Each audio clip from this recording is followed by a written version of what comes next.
Let's do it. Record, and I'm going to go live to Facebook.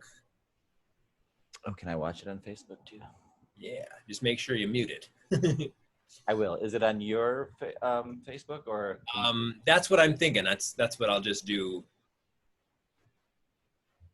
I mean, I could do a Converging Perspectives if you want.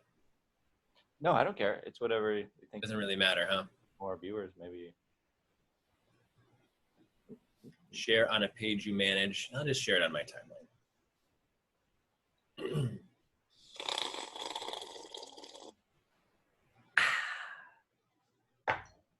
So, Mr. Stone. Hello. Are we live?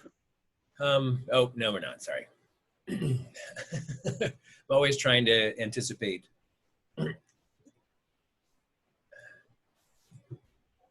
Andrew and Mike's week in review. How about that? Yeah, Is that good? Sure. Week in review. Week in review. I'm gonna change. Can I try changing? And there we go. We are live. Michael? Yes, sir. Good to be with you, sir. Good to be with you. What do you think about the last week? What the hell has been going on here? Well, lots going on as usual these days. It's funny. It seems like there's a lot going on in the world and very little going on in my personal life. Plenty of time to watch current events. Yeah. Of course, I wonder whether all the things going on in the world are terribly more productive than you actually are being, because it doesn't seem like they're moving in a forward direction. No, but I'm not sure logically how to answer that question. Well, it was rhetorical. Just consider it rhetorical. That's fair. I don't think I've been that productive either, but it's 2020. Who has been? Come on. Yeah, it's like the whole year is just a big week in review. It's where we're just like looking back and go, oops, oops, oops. Oh yeah, oops. Yikes. So I've been following the situation in Belarus with they're having this sort of very popular revolution. They had an election there, and the results of the election were like 80% for the incumbent, but nobody seems to have actually voted for him. So the people are all claiming it's a bogus election, and the guy's been in power since '94, and there's literally hundreds of thousands of people out in the streets now, manifesting against Lukashenko. And so I've been following that and thinking, it seems ironic to me, maybe that's not the right word, but it seems definitely interesting that maybe America is going to have to take a lesson in democracy from Belarus very soon here as we approach our election.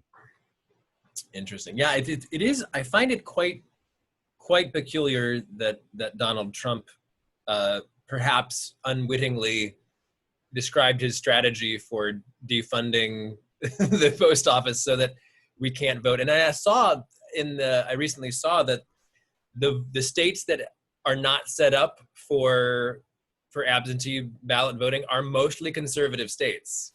So this could really hurt him. You mean what he is doing to hobble the post office would actually? Well, hurt? I guess what he's trying to do is equal the playing field, so it stops, damages absentee ballot voting for all states. But the states that are not legally set up for absentee ballot voting for everybody, they're mostly conservative states. Okay, so in other words, if we were to implement universal mail-in voting, it would be to his disadvantage inherently. Okay, yeah, I'm no expert, but that's what I gathered from that. It seemed that must be the case. Otherwise, why would he be going to such great lengths to destroy the post office? Right. Or, sabotage it. Yep, he will go to great lengths. That's his strongest attribute is the lengths he will go to get what he wants. He's good at that. His trademark, isn't it? Yeah. And I think his supporters see that as a good thing.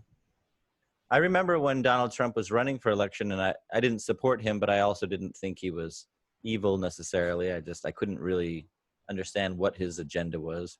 And I remember having this moment where I thought, I can imagine Donald Trump, like a reporter asking him a question and being like, Donald Trump, are you willing to put, you know, your best, America's best interests in front of yours?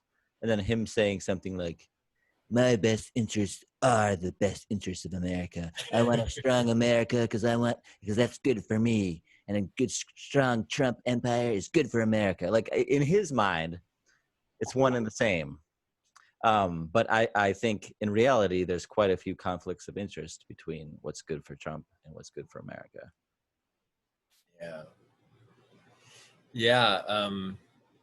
I have to admit that, I also had some optimism about Trump at the beginning, and my biggest disappointment is just there are lots of things to criticize, but ultimately I'm just disappointed in how much more he's fueled the division in the country, and that's unarguable. I just don't think anyone can say, oh, he's uniting the country. Who's going to argue that with me? Please come on and argue with me that Donald Trump is uniting the country, because I have not seen that at all from day one. If you can, you can say, oh, Obama didn't unite the country either, but I would say he at least gave some effort at the very beginning. Donald Trump didn't even try. So that is one thing I've been trying to do lately. Well, first, let me just come out and say that I'm very, personally, I always considered myself a centrist voter, not strongly Republican or Democrat. But right now I'm very strongly anti-Trump because I think he's engaging in multiple different levels of corruption. I think he should have been impeached when they tried to impeach him. I think that was an impeachable offense. He doesn't seem to be looking out for the best interests of America. I mean, there's so much evidence in my mind to suggest that he's not. We can get into that later if you want, but just for our viewers, that's my slant right now, is I'm fairly anti-Trump. And I think that Trump is trying to corrupt our entire democracy, the democratic process. I believe that Trump is going to try to steal the election one way or the other. I don't know what that looks like yet. But I don't think he's above it. I think if he could find a way to try to stay in office having lost the election, he will. That's my prediction. I may be wrong. And I would say that I don't fear that I don't really think he's gonna do it with any sort of militant, by force kind of hostile takeover. I don't think that's likely. But at the same time, he's shown us over and over again, and again, good characterization or bad, he will do whatever it takes to get what he wants.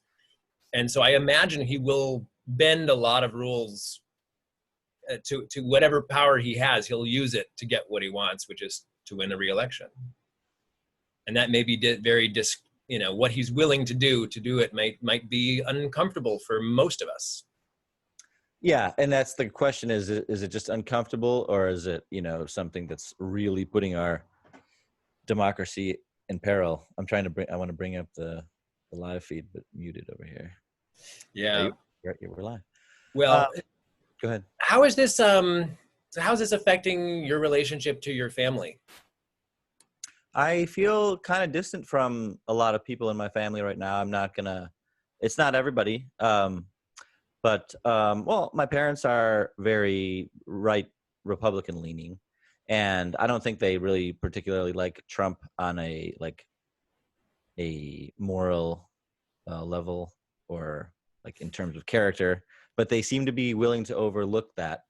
And they like his policies. So they have this whole I'm going to hold my nose and vote for Trump, mentality.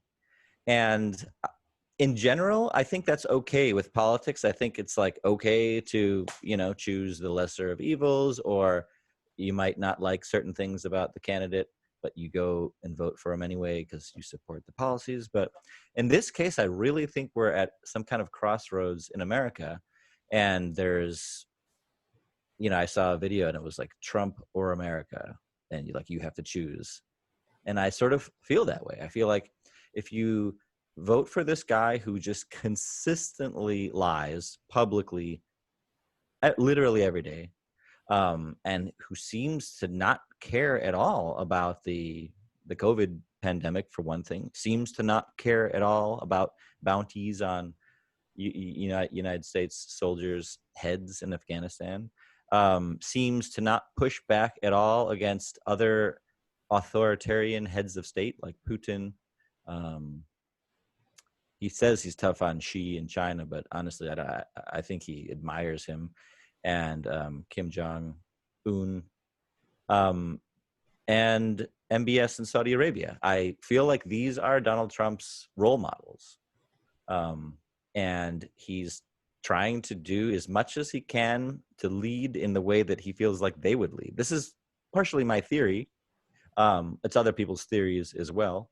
I'm sure many people would disagree. There's a lot of evidence to support it based, if you look at his tweets, I mean, a lot of his mentality seems to be, I don't want to have to make agreements with other people. I want it to go my way, which makes sense given what his background is, running a company, and being the boss, and then his TV show, which was sort of mocking him in a way, but it was still like, he's the boss. He gets to hire and fire and gets whatever he wants, Yeah. Reminds me of kinghood, which of course America is very against kings. That's the whole reason for the Constitution and our Declaration of Independence, essentially. But perhaps that's still baked into us in a way. We all kind of want to be kings of some sort.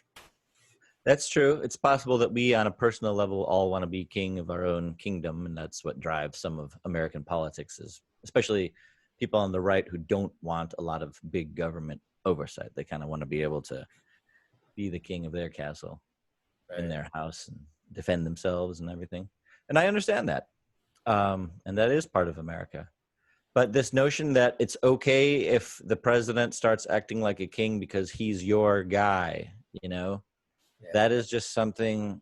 I'm trying to put myself in the place of a Trump supporter right now, and trying to think, are they questioning anything about his the way he does things and what he says, or do they just want him to win essentially at all costs? And are they basically going to willingly look the other way while he steamrolls over checks and balances and other things in the democratic process to stay in power? Because they want they want their side to stay in power.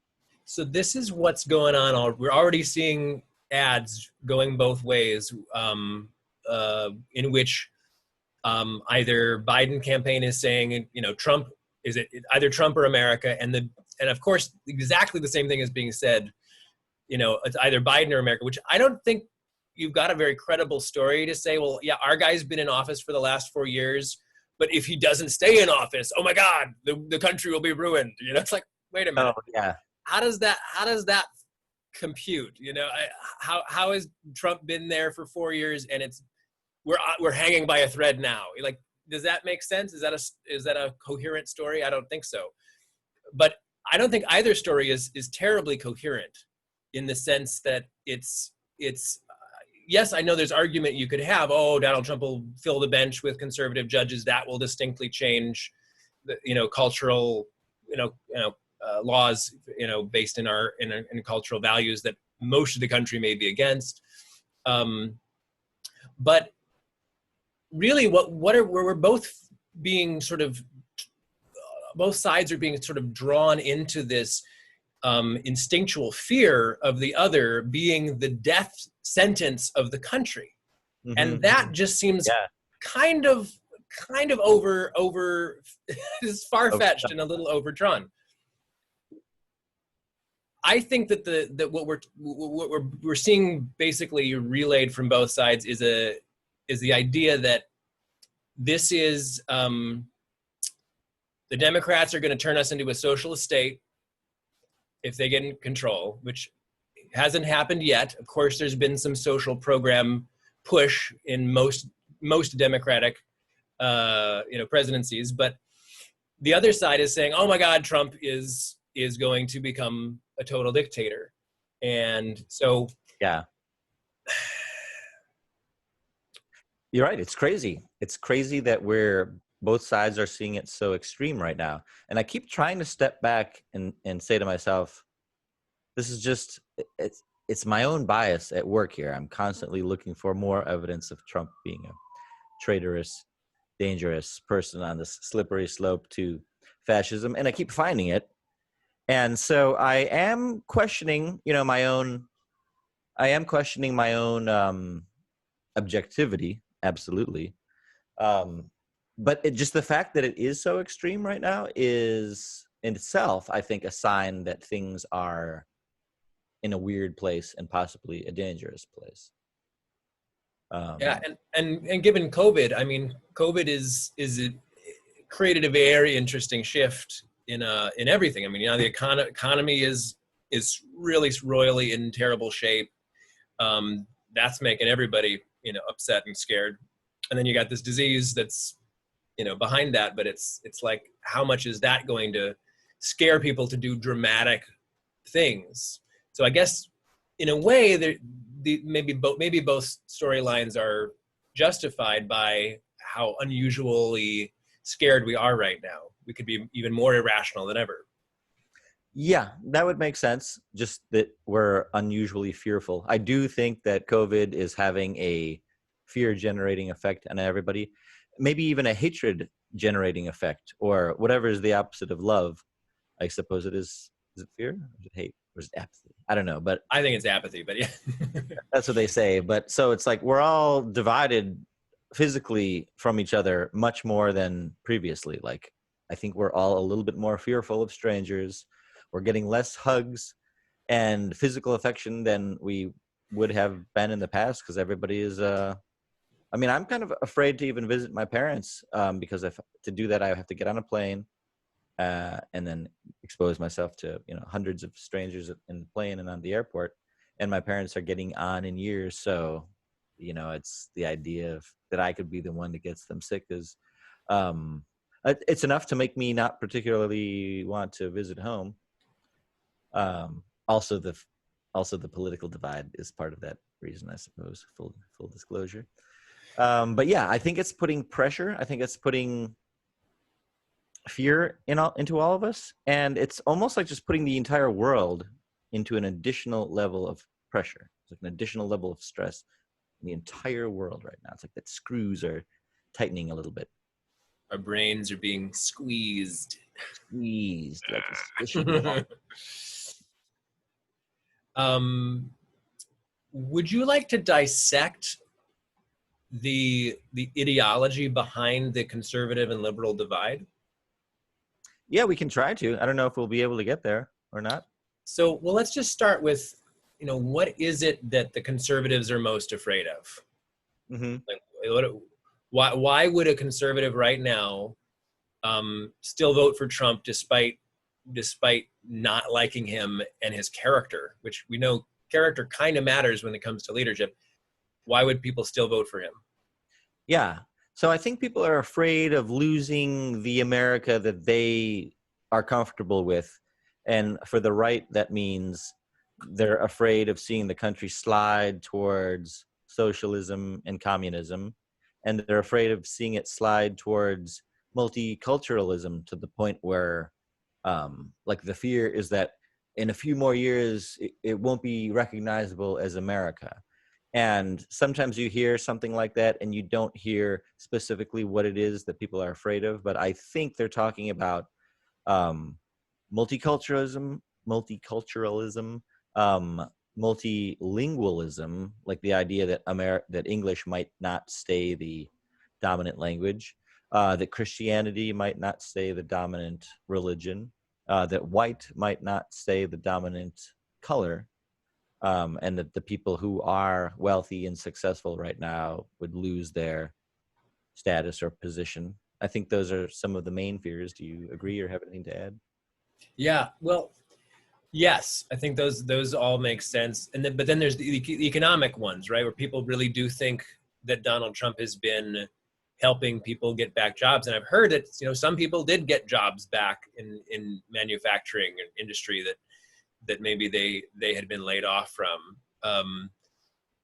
although most of the numbers that I saw, presented in the news suggest that more people lost their jobs because of the same moves than gained them. So it's sort of like I don't know if this is positive, but he touts that he got a lot of African American jobs. That Black Yeah, unemployment is incredibly low, or was incredibly low before COVID. I've heard him say that as well, and I've never seen an actual like statistic to back it up, but I don't Right. necessarily have a reason to doubt it either. I feel like economically, we've been on an upswing, or we had been on an upswing ever since 2008, like the crisis, Or nine, yeah. the nine, whenever we bottomed out. So, which is essentially when Obama inherited the presidency, and we were coming off of Bush and the huge housing and banking crisis, and then it just basically has been, steadily upward, unemployment going down and GDP going up and stock market going up, and that just continued on into Trump. There was actually a jump in the stock market since Trump took over, and we could debate whether or not that reflects that the economy is in a better place, or if Trump is just more prone to like borrowing more money and spending more money, so that kind of pumps up or inflates the stock market, but doesn't necessarily mean we're a healthier economy. Yeah, and that's the real question I think should be being asked at this point is how much of our economy is just show? Like how much of this is kind of projection and made up stuff. I've heard that the reason the stock market continues to go up in the middle of a pandemic is because the Federal Reserve did an immediate response to like flood money back into the system to keep things boosted. And like, how long can you prolong that before the Fed is done, and then we've got no other tools to support it, and then we just have a huge drop, considering 30% of the economy is already dropped in the last quarter. Like, when are we going to feel it? Some people are already feeling it, of course, at a personal level, being laid off and whatnot. Sure. And that's what I'm wondering. I just don't know. And I don't know if anybody knows except for maybe the highest level finance people. But at which level is the national debt going to become an actual issue? And like, at which point can we just not afford to continue this level of borrowing and spending? Because it seems like we were already, we were always high. It just, the national debt kept growing and we're always borrowing. And then all of a sudden with COVID, it just seemed like it was just blank check time. Like all of a sudden we were able to spend trillions and trillions of extra dollars. I think it's something like 6 trillion so far. I remember tranches of 2 trillion, and then the one that they're working on now. I may have remembered some of that incorrectly, but so yeah, multiple trillions of additional spending. And we must be losing massive amounts of revenue, right? For like, so many people are unemployed and not working and not paying rent and not paying mortgages. So like next year, when it comes time to pay taxes, for example, or whenever they stop the subsidies from COVID, I just think like we're going to have this huge shortfall. Like the federal government will have a huge budget shortfall next year. Sure. And I haven't heard that much discussion of it because it doesn't seem like anyone understands or knows or publicly says where the danger level is from that. Like at which point are we borrowing too much? Yeah. And I think that part of the reason we are able to spend and borrow so much so freely is because of our position as essentially the leader of the free world still. Like we still have this huge military. And when it comes to like the UN peacekeeping and stuff, we're the biggest, we're the hugest group in there. And so we're, in a way, people have to buy dollars and spend them because the dollars are stable and backed by the US military and the fact that America is this like de facto leader of the world.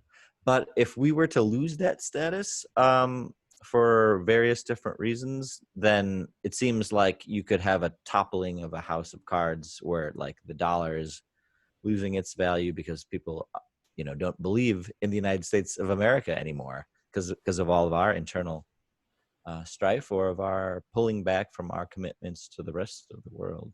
Uh, so I think there's a lot of things to worry about, but I've been told I'm an alarmist, so So shut your mouth. what do I know? Oh man. The other thing that worries me about America toppling from its superposition is that China is the runner-up, and maybe we have a instinctually, overly distrustful or negative viewpoint on China, but that worries me more than anything. Sure. Yeah, it probably should. They're extremely powerful, growing rapidly, have been for 50 years. And, they have 4 times the population of the US. And they really seem to be investing a lot in science and technology and education, whereas America seems to have, we seem to mostly be spending our energy on reality TV and popularity contests and so many superficial things in science and technology. Even though we are still the leader, there's still a science and technology sector, which is strong, and we're the world leader in it. But I feel like it's eroding. Our lead is eroding, and China is just cranking out grad students who are just really motivated and ready to take on the next generation of challenges. And so if America loses that technological edge too, and there's an inflection point where China is ahead of us, it seems like it'll just be a runaway where they will continue to be more of a dominant player. Maybe they'll end up being an altruistic dominant player, and the world will be a safer place because the power will be shared more. That's open for debate. But certainly in terms of American hegemony, is that the word? I feel like it's in question. And I feel like when Donald Trump says, only I am strong on China, like he's putting China in his place, I don't think he's doing that at all. I just don't believe him. All the tariffs and things just seem like temporary measures, which could, it would take so long for American manufacturing to pick up the slack that I think China is just going to continue to become more and more competitive in the meantime. And we're just in an unnecessary trade war. But that's just my opinion. So you've told me before that you worry about the American population because we are basically lazy. we are just not a terribly, and it's different. Obviously, the greatest generation in World War II, we're incredibly hardworking, incredibly industrious. We've demonstrated over and over again how inventive and creative we are as a culture. But in the last several generations, it seems like the majority of the country is getting fat and lazy, and not terribly. Arguably, education has been declining in the country. So it's what do we have to offer if we don't have work ethic? We don't have great intelligence or education. We don't have a lot of creativity either. Then what are we going to do? Who are we going to be in the world if we're not top dog? And how can we stay top dog if we don't have anything we're developing that we're going to be the leader in? Yeah, that's a good question, and I have the same question, and I don't have the answers. I'm certainly there's still many motivated and ambitious and hardworking Americans, but it does seem like there's a slide towards complacency, laziness, and looking for other people to blame for your problems, and politicians giving you plenty of scapegoats to point your fingers at. But ultimately, it's on all of us to, make a life for ourselves and be successful. I feel like Americans, if we can get ourselves back on track with our health and our attitude, I guess, for a growth mindset, you know what I mean? Like actually wanting to learn and be better at stuff. I feel like we could carve out a new identity. Instead of being the big dog that owns everything and dominates everybody and, shows up with our military if you're really pissing us off. Instead, we could become just like Britain, who was the great empire before us, essentially. Yeah. We could be. I mean, they've become still in banking, still in industry, but a lot of arts, a lot of music, comedy. They've found their niche as a culture, really, in the world. And of course the intellectual narrator. They've sort of they found out who they were in the world post empire. Perhaps we need to be thinking about that at the least, to know who we're going to be after we're no longer top dog, and at the best to remain top dog. Mm-hmm. Yeah, I think those are like valid conversation points, and we could like speculate all night on what America's role will be in the world. I think we should. Yeah. I mean, we are definitely a huge cultural exporter because of Hollywood, and our TV and film industry is so massive compared to most of the rest of the world, although that is changing. But the question is, what is the culture that we're exporting? We have we have like the channels and the tools for exporting our culture, but I feel like maybe the world is growing a little bit weary of American culture. Like, what are our values now that we're, and what's our story? Because I think historically we had this great story and this great set of values, but it's getting harder and harder to argue that I don't really quite know what our values are at this point. Like, because obviously it's debated. Human rights is supposed to be a huge one here. And one of the reasons when I think we don't want to turn into China, is because of like what was happening in Hong Kong last year, still is happening, where, when they had protesters, they had massive crackdowns with the riot police in there, and they were just, literally beating people with batons and arresting people and tear gassing people right in their face in order to stifle the protest. And I was like, yeah, we don't want to be an authoritarian country like that. But now when I've started seeing the protesting happening here, and I think it's just the very beginning of it, the police have reacted very heavy-handedly, especially the federal police. When Trump sent those federal troops into Portland, for example, arguably to quell the violence, and then the violence just shot up tenfold, and basically they were seen as almost an occupying force like that. I don't remember ever seeing anything like that in recent American history, so that was scary to me. And it also just makes me think, are we any different than any other authoritarian regime? I mean, we basically have our structure, and if you try to go against it, you'll get crushed. I mean, we don't allow law and order to break down in America. We always have like another level of police, SWAT team, National Guard, feds, the army. Like, it seems like there's always another level ready to go.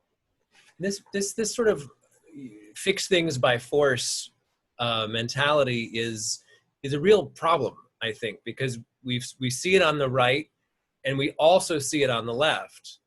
In a different sense. It's more of a social, like, verbal shut you down. And I argue that that's partly why Trump was elected, is because the left has been so forcefully shutting down the voices of people who may be racist, who may be sexist, who may be clinging to conservative values that the left thinks are deplorable, but they to stop the conversation, to shut them up by force, is basically a culture war. And so there you go. They elected a champion and warrior to wage a culture war on the left. Yeah, I think that's right. Yeah, they love that Trump owns the libs. He's so good at riling up the left. He's a master of it, and they love watching that. And he's made us almost more militant. Our reaction, the left reaction to Trump, is to get more forceful and like, I feel like he's essentially gaslighting the left. So he's doing things that rile us up, or the left up, and then he's denying that what he said was the way that they're interpreting it. So it's making people feel crazy because it's like, how can he? No, he's definitely clearly lying. He's definitely clearly doing racist dog whistles. It's obvious that he's, condoning this violence, even racially motivated violence, and he keeps on saying the China virus, like at every opportunity. He can never call it COVID or, try to dial down that rhetoric. He always dials it up. Yeah. Constantly dialing it up, and that's what I've heard conservatives say, that he's doing it deliberately to gaslight liberals in order to lead the news instead of being hammered by it, because the fake news media is so liberally biased, they just hate him. And I hear that argument, but I don't understand why that justifies the behavior, because it's destructive. It's an objectively destructive behavior. Yeah, I agree with you. It's seen as a strength of Trump by his supporters that he's able to do that. He's able to dominate the media by basically using this inflammatory, saying incendiary things, getting thrown into the news cycle with seemingly bad news, but he can always spin it. So there he is, Trump dominating the airwaves. And they're like, yeah, that's our guy. But like you said, it's destructive, and it's cluttering up the bandwidth of the country with, debating what did Trump mean by that, instead of actually solving the problems that need to get solved and listening to the other side, which is, if we don't start listening to the other side, we're going to have a civil war. Yeah. And I don't particularly think Biden is an amazing choice for the left, but he is definitely more peaceful than Donald Trump. I don't see him being the warrior for the left that Donald Trump has been a warrior for the right. That doesn't seem likely. I see Biden as a very business as usual president. He doesn't even seem like an overly strong proponent of, Obamacare and healthcare, which obviously he was a part of drafting it because he was the vice president at the time. But he definitely stopped short of saying, I think, Medicare for all. That was his beef with Bernie, was that Bernie was like, we need Medicare for all, and he was like, no, I want Medicare for all who want it, or something. Like, he had a caveat in there. So I think it's interesting because it's like the left isn't really happy with Biden because he's not left enough. He's very centrist, and I think the people who are really passionate on the left, they really wanted someone like Bernie or someone like Elizabeth Warren, and Biden was seen as this, compromise. Maybe I think that the DNC figured that Biden is the most electable because he is the most middle of the road, and it's like, we've already seen him as vice president. He's like a known entity, except for his cognitive abilities, which seems to be this big question mark in my mind, and in a lot of people's mind. So it's funny because on the one hand, it's like Biden's not far enough left to get the left excited. But on the other hand, there's so much never Trump, anti-Trump sentiment that I think whoever is the candidate is going to get a huge show of support. But I'm worried that if Biden can't hold his own in the debates, if he's just too rusty or too old or has some cognitive issues, we're going to find ourselves in a really weird place all of a sudden where, Donald Trump is just mopping the floor with him in the debates, even if he does it using his old dirty tricks. I don't know. We'll see what happens. Yeah. I keep telling people, I don't care what Biden says in the debates. I would vote for a skeleton in a broken rocking chair over Trump or anyone other than Trump, because I sort of think Trump is a criminal. He's engaging in criminal activities, and that's the thing that worries me the most, more than any of his policies. Yeah, by their fruits shall ye know them, said Jesus. Yes, and Donald Trump's fruits are worrisome. And the apple doesn't fall far from the tree is another statement. I've read what I've read about his father, Fred Trump, isn't particularly lovely, but oh yeah. Well, anyway. his own track record is pretty appalling. His own track record for failed businesses, his personal life is, a total mess, and seems like that doesn't.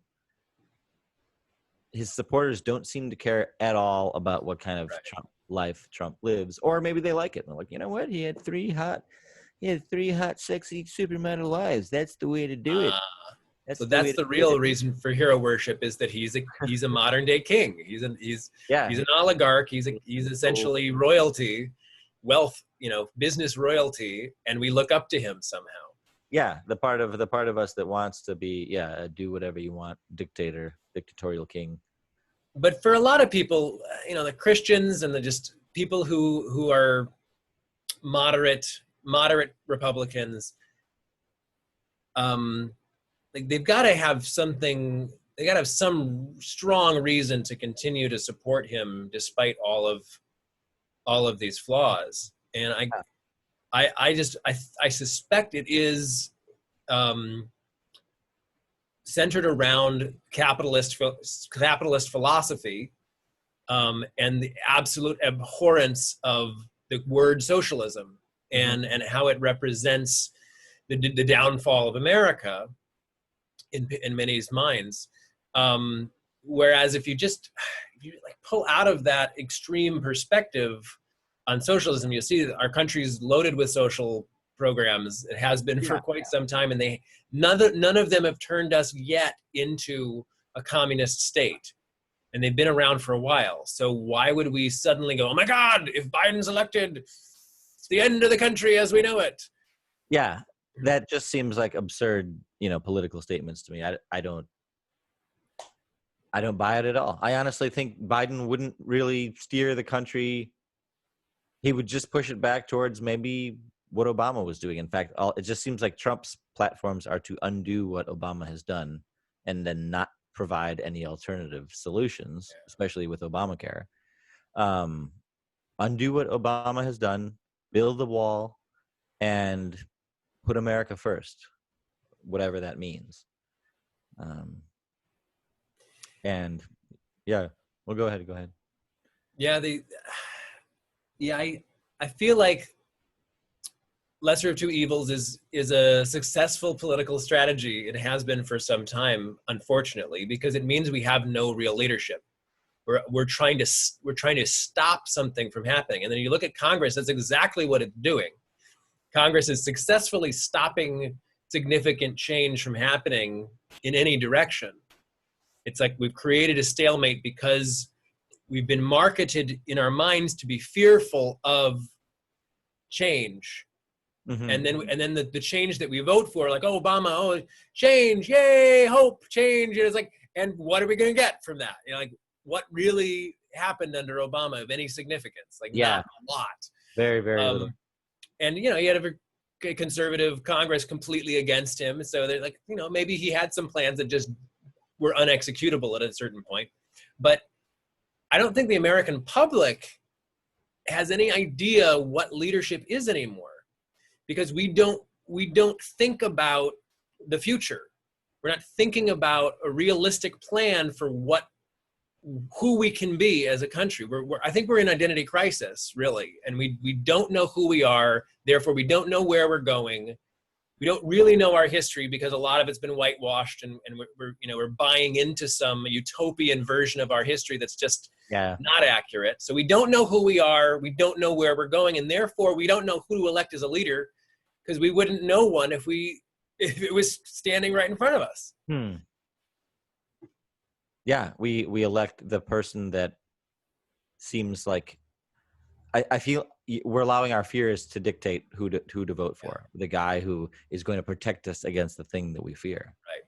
And when the amygdala is running your brain, you're not actually thinking. You're just reacting. Mm-hmm.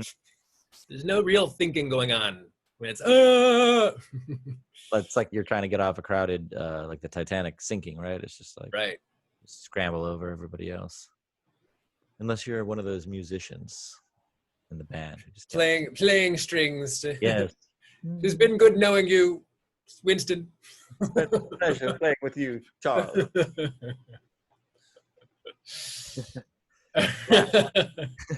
Total identity. And some people are busy rearranging the deck chairs. And some people are rearranging the deck chairs. Yeah, which honestly, that seemed like all the real actual politics that has happened seems like deck chair rearranging in terms of like it seems fairly insignificant. Like the amount of, for example, gun control um, legislation that's come out in the last 20 years. I mean, it's been very little. It's kind of, it is where it is. And, if you push a little bit towards more gun control, you get a lot of pushback from the Second Amendment supporting voices.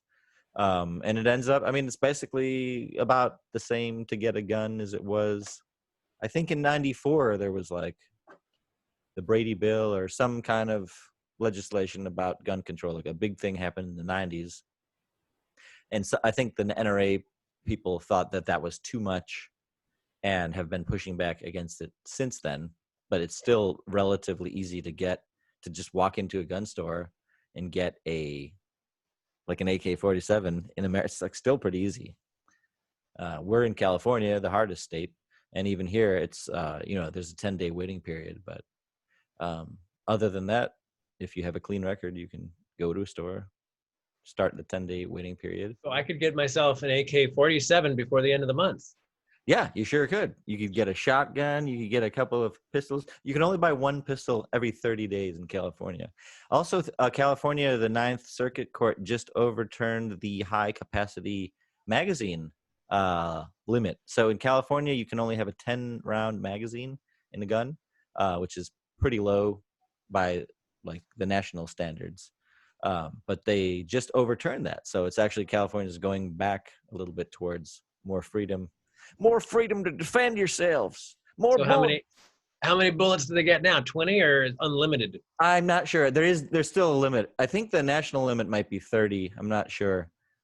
So that might be, it would probably default to whatever that national limit is. I like the round magazines they put on the Tommy guns. It's like, oh yeah, those round. Yeah, what are those? Oh, drum magazine. Eat lead, see? Never catch me, coppers. Never catch Machine Gun Mulligan.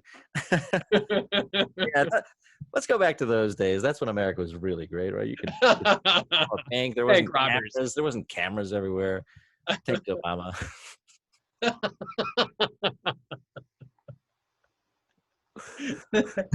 We were really good when we were bank robbers, Yeah, like in the 20s with Al Capone and stuff, and the Roaring 20s. Maybe that's what we're heading back towards. I don't know. The Wild West. Yeah, what decade are we about to repeat? That's a great question. I mean, seems kind of like we're at the end of the 20s if we look at the economy.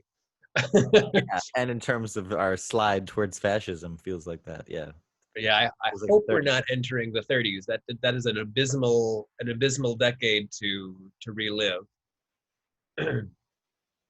Yeah, seriously. And our generation, we have no experience with like poverty or shortage or scarcity. During COVID, when there wasn't toilet paper on the shelves, there wasn't hand sanitizer, there wasn't flour for a few days there. That's like the first time in our lives we've ever seen any sort of like empty store shelves, even for one thing. Yeah. So maybe some hardship will wake us up to what it is to work and be alive and to need to think to survive. Like maybe that's kind of the wake up call our population needs. Yeah. And then after that, what we do with that, I think, has a lot to do with just what our inherent talents are. And we are the most diverse cultural and skin-colored country in the world. So if we can figure out the cost of social capital of diverse cultures trying to trust each other, we can figure that out and get communication and trust to happen, then we have this super advantage of cultural diversity built into our thinking, our think tanks and whatnot, our companies are going to be very culturally wise. So it's like the social justice warriors are right about one thing. This can be a great advantage for us, the cultural diversity.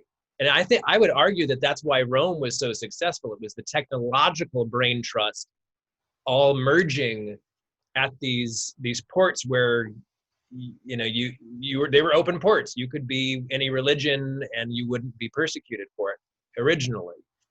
Not till 387 or whatever, when they put the Council of Nicaea into effect, which sort of was the beginning of the Dark Ages.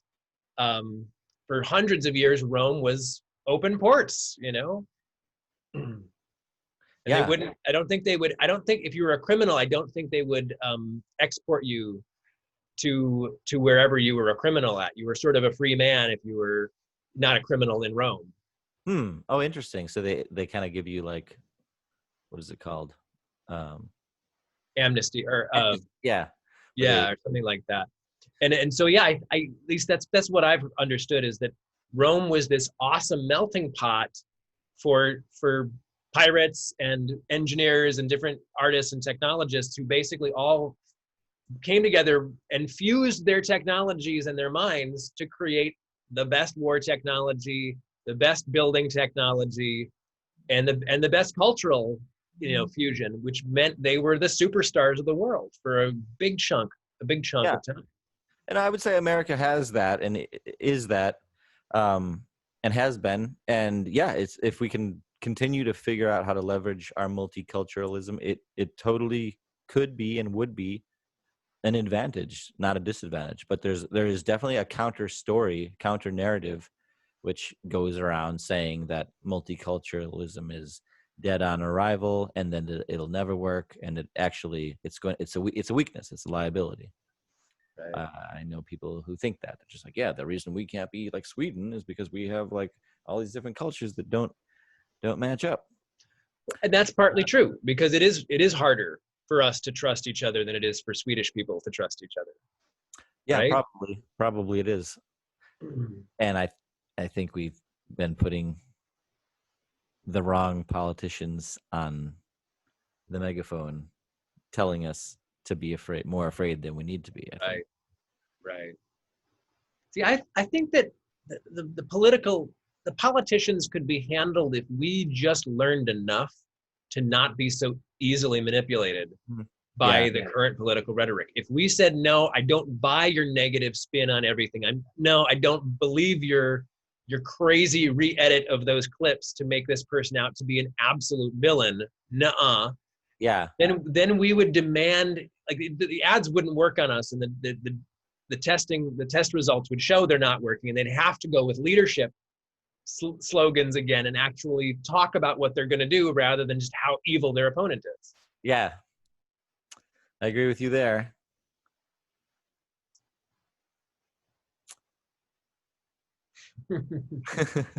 So, Michael, what's really on your mind? What's really exciting for you this week? In terms of politics and whatnot? In terms, just the world of just what's going on in our culture, the politics. Is it about Belarus? Is it about... Well, that is one of the... I'm definitely interested in following that, because the president of Belarus has said that he's going to engage, he's going to get Putin's help to put down the rebellion. And so what's that going to look like? Is it a Russian, tanks going to come occupy Belarus? And how will that just create a civil war? So, I mean, my imagination's going crazy trying to figure out what's going to happen there. I would love to just see them have a peaceful, sort of like bloodless revolution where it's just so obvious that all the people are in favor of this other leader, that the old leader will just have to have no choice, basically, but to resign. And that, to me, would be a huge victory for the truth and for democracy, and anti-corruption. But we'll see. If I'm wondering, though, is in a traditional scenario like this, would America be more likely to come to the aid of Belarus, whereas Russia would come to the aid of the regime? But right now, with Trump seeming to be buddy buddy with Putin, I could totally imagine that we'll just stay out of it. And so, what's going to happen in that case? Like, what if Russia comes in, occupies, and there's like all these terrible civil rights violations? Are we going to step in at all? Or are we just going to stay quiet? And so that's a big question that's on my mind. And yeah, everything that's happening like with the post office and dismantling, that just seems so sinister that I'm just wondering, is this guy going to get away with it? And what'll happen after the election? I mean, even if Trump wins, and it seems there's no proof that he didn't, there's no proof that he did anything untoward or stole the election. I feel like the left might just lose their minds just because Trump is seen as such a villain to us. I see him as a villain, and I'm not really on the left. I'm in the middle. And so the 200 million Americans that are farther to the left than me are going to see that we have a villain president if he wins, and I just don't think they're going to accept it. I mean, he might just lose and go away, and that'll be that. But I just don't see that happening. I don't see Trump accepting the loss. Yeah, I see it as, even if he loses and he doesn't contest it, he's still going to contest it in the public stage. He'll still say it was rigged. He'll flood Twitter with crazy talk to get people excited. It'll be one of the ugliest elections we've ever heard of in the U.S. history. And it will be, people will distrust each other, and there will be riots one way or another. Yeah, there probably will be. So it's like, yeah, we're all sitting at home, I guess, getting ready for that. Or I mean, a lot of people are probably just not thinking about that and hoping for the best.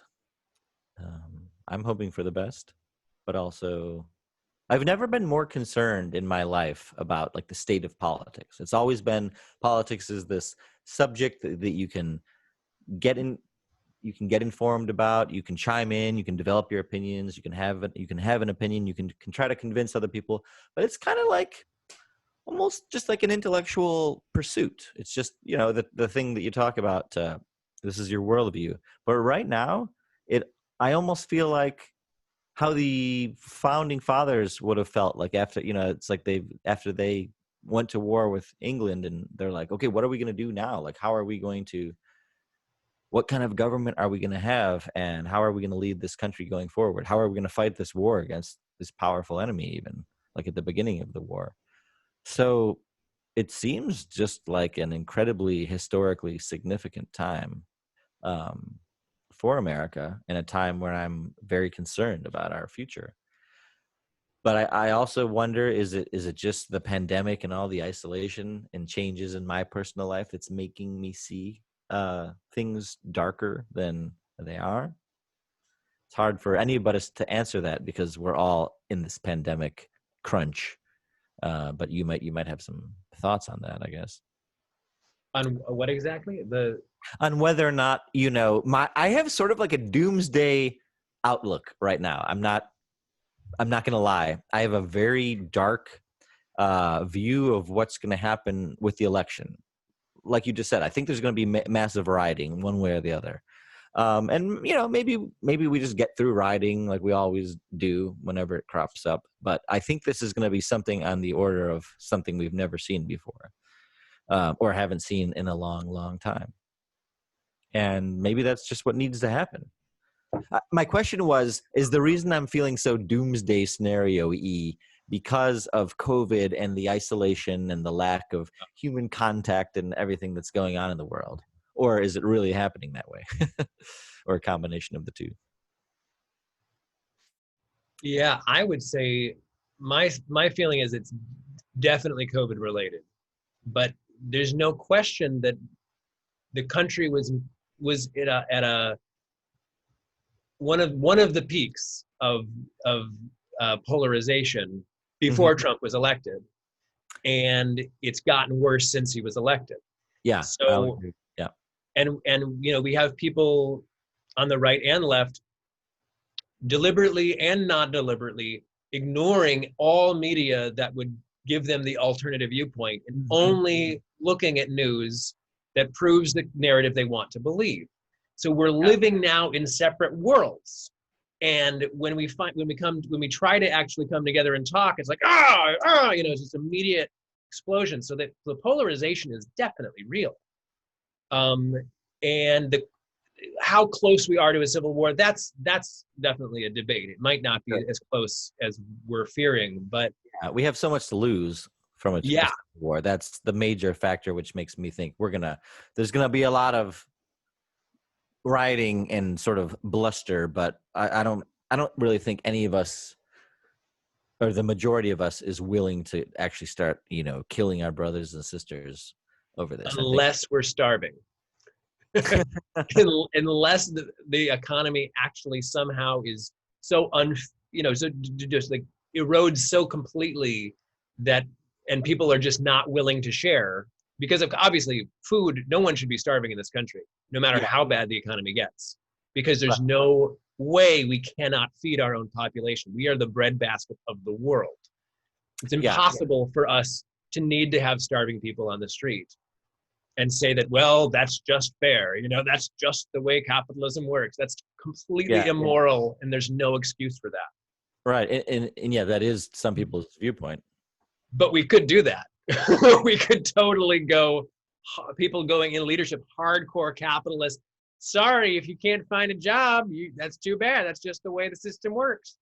That could be an angle, and that could definitely cause an actual civil war. Yeah, I suppose. Yeah, that might be one of the things that does. I think we're a long, long way away from actually starving. I think we have so much food security here compared to other parts of the world that we're just way far away from that. Even if something disrupts, like if there's a whole crop failure, I guess that could be an issue. But it just seems like the country's so big and we have so many huge breadbasket crops that we export to the rest of the world, and that food is such a small part of our budget. Like you take an average American, you can survive on $200 a month on food. Just if you just got food from the supermarket, a couple $100 a month, a couple thousand a year, and most people, spend tens of thousands or multiple tens of thousands of dollars per year on rent and clothes and basically luxury items and entertainment, including going out to dinner. So actually getting us in a situation where people can't afford to buy, or people are starving. And I know that people are actually starving. There are poor people who are starving, so I don't mean to imply that there aren't, but that's kind of like another, I don't know how to, that's another question. Yeah, there are so many, and this is what's interesting. Like so many of these little issues, I shouldn't say little issues, some of these issues that we've been sort of bypassing are kind of coming up, and I'm not sure why they're coming up so strongly right now, except that we're not on the automatic treadmill anymore. I mean, why is pedophilia such an issue? I know there's a lot of conspiracy theories around it, but obviously there really is a pedophile ring, or many of them. Epstein, all the evidence on Epstein is proving that. So it's like, this is a major issue coming up. And now the more I read about it, the more I'm like, damn, that's a lot of people. This is a major problem. Why have we not been focusing on this sooner? It is a major problem. Yeah, and I'm just wondering how far that does go. How many rich, successful people that we are familiar with through the news or through celebrity are involved in something like that? I don't know. I honestly think most of it is conspiracy theory bullshit about like the Hollywood celebrities. Right. But then again, I don't know. It seems like Epstein had so many friends and supporters. It honestly does feel like it goes all the way to the top. Like frankly, I feel Trump may have been at some of his parties where stuff happened. I don't know. Are we ever going to find out the truth? I don't know. I don't know either. what I do want to say is that as polarized as we seem to be, I just don't buy it. I don't think that value-wise we're actually that polarized at all. I think that we have been duped, and it's because of very clever marketing, very clever political ads, a lot of rhetoric, and social media pitting us into these little echo chambers. All these factors combined, we now believe we are more polarized than is actually possible, value-wise, because we mostly want a lot of the same things. The main thing none of us want is for the country to be taken over by a dictator or an oligarchy such that we lose our freedoms. Yeah. And you're like, nobody wants that. Nobody wants that. There's no socialist group there's no established socialist, group of people in this country who's like, yes, let's get a communist state. That will fix everything. I don't hear that. I don't see that. That just doesn't sound like anybody I know. And I certainly would fight tooth and nail against such a thing. Similarly, I'm against the oligarchy. And it seems like we have a quasi-oligarchy already. Yeah. Because the government doesn't seem to be doing antitrust legislation. And, it's like, well, should we let these super large companies that have multiple industries under their umbrella continue to be the size of several small countries? It's like, yeah, I think we should. Let's just stay competitive with China. It's like, yeah, that's right. It's a balancing act. Yeah. So nobody wants us to lose our freedoms. Nobody really wants that. So if we're all in agreement on that, the right and the left, then why don't we just start with that? And it's like, let's defend our republic. Let's defend our government from corruption, from being bought by individuals, corporations. Let's get rid of super PACs so that we have transparency of actual donations to campaigns, or let's make campaigns public so that we like once somebody gets enough votes to be in the primetime spotlight, they're there, and there's nobody that they owe any favors to. We have so much in common already. It's absurd that we would just be so hateful and vindictive and shaming of each other. Yeah, it's like we look for things to divide us, and we overlook the many things that we actually do have in common. Yeah. Totally agree. You also reminded me that I had this idea that like Mitt Romney should totally run for president right now. Like Mitt Romney should just come out and be like, you know what? Screw it. I'm running for president against Donald Trump. I think Donald Trump's a bad guy. That's a great idea. I think doing that would like sort of sabotage.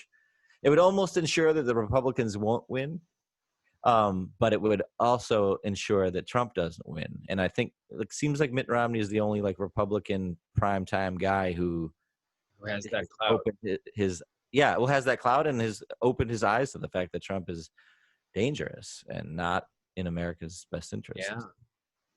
Yeah. So I think that'd be fascinating. I've been badgering him on Twitter, trying to get him to. Very Machiavellian of you. If you're watching this, Mitt, get in there. Come on, save America. Do your duty. Run for president again. I'll vote for you. Well, would I? Yeah, I'll probably still vote for Biden, but a lot of people will vote for you. It's a good question. If Biden were mentally incompetent, though, would Democrats start voting for Romney? Yeah. Well, if Romney is running. Yeah. Good question. I'd be on the fence about it myself. I mean, they're so similar politically. Right. They're close on the spectrum because Romney's kind of a left-leaning Republican. Well, I guess we can figure out some of these on our next talk. Yeah. Can't solve all the world's problems in one go. Oh, well. Well, it's been great talking with you. It's been great talking with you. This is fun, and we should do this again. We'll do it again on maybe next Sunday night. Yeah, well, it's a nice time slot. All right. Can't wait to get feedback from our thousands of viewers out there. Yes. Our many beloved fans, please let us know what you liked and what you didn't like about our show. Yeah. All right. See you soon, All right. Andrew. Bye. Bye-bye.